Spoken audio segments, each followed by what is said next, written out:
अंकित और अनु भाई बहन थे। माँ बाप के देहांत के बाद बड़ी बहन अनु ने दिन रात मेहनत करके अंकित की देखरेख की और उसे पढ़ा लिखा कर पैरों पर खड़ा किया था। दोनों भाई बहन खुशी खुशी रह रहे थे। एक दिन, दीदी मुझे जॉब मिल गई है। अरे वाह भैया, तेरी मेहनत सफल हुई। मेरी मेहनत नहीं दीदी, आपकी मेहनत। अगर पापा के निधन के बाद मेरी जिम्मेदारी आपने उठाती तो ये सब नहीं हो पाता। मेरी सफलता सिर्फ आपके बलिदान की वजह से है दीदी। कुछ महीनों बाद अंकित की शादी सीमा से हुई।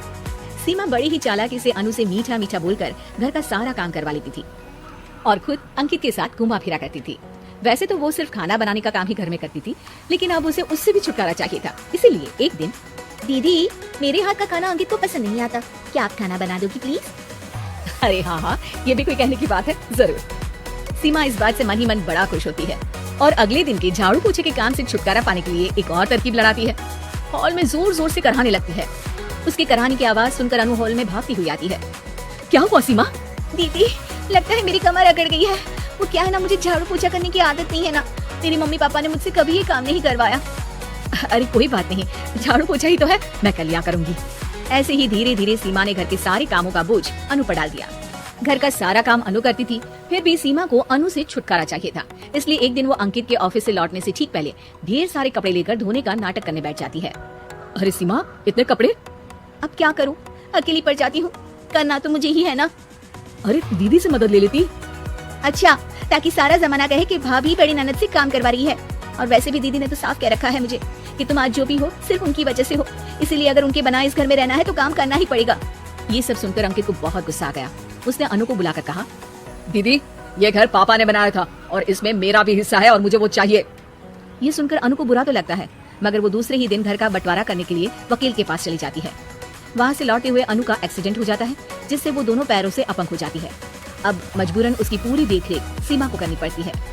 एक दिन सारे कामों से थक कर सीमा अंकित से कहती है, अजी सुनते हो, अब मुझसे तुम्हारी ये बहन की सेवा ना होगी। अगर कल तक तुम इसका बंदोबस्त नहीं करते तो मैं घर छोड़कर चली जाऊंगी। अरे ये कैसी बातें कर रही हो? इस हालत में वो कहाँ जाएंगी? मैं कुछ नहीं जानती, बस कल ये इस घर में मुझे दिखनी नहीं चाहिए। अंकित अपनी बीवी की जिद के आगे हार मान लेता है और अनु को शेल्टर होम में छोड़ आता है। 3 महीने बाद, अजी सुनते हो, ये आपके लिए एक पार्सल आया है, ये लीजिए। अरे इसमें तो घड़ी है और एक चिट्ठी भी है। दिखाइए तो। अरे वाह, बड़ी ही सुंदर घड़ी है, लेकिन ये आपको भेजी किसने? पता नहीं, शायद चिट्ठी में कुछ लिखा हो। आशा करती हूँ ये घड़ी तुम्हें पसंद आएगी। रक्षाबंधन की बहुत शुभकामनाएं, तुम्हारी दीदी अनु। चिट्ठी पढ़कर अंकित की आंखें भर आती है। मैं दीदी को लेने जा रहा हूँ सीमा। अरे घड़ी भेज तो दी उन्होंने, अब क्यों जाना उनके पास? देखा सीमा, दीदी हमसे दूर जाकर भी हमारे बारे में ही सोचती है और एक हम है जो उनकी सेवा से बचने के लिए उन्हें शेल्टर होम छोड़ा है। तुम्हारी बातों में आकर मुझसे ये क्या पाप हो गया? मैं जा रहा हूँ दीदी को लेने, और जब मैं वापस आऊँ तो तुम मुझे हमारे घर में मत दिखना। इतना कहकर अंकित अनु को लेने निकल जाता है।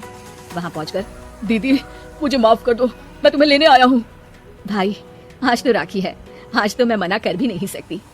दोनों घर पहुँचते हैं। अरे सीमा, तुम अभी तक यहीं हो? निकल जाओ इस घर से। अरे वाह अंकित, फिर वही गलती कर रहे हो तुम। सीमा तुम कहीं नहीं जाओगी। दीदी मुझे माफ कर दो, मुझसे गलती हो गई। सीमा आज ये समय माफी मांगने का नहीं है, राखी की तैयारी करने का है। चलो तैयार हो जाओ, तुम्हारे भैया के घर भी तो जाना है ना। ये सुन सीमा अनु के गले लग जाती है।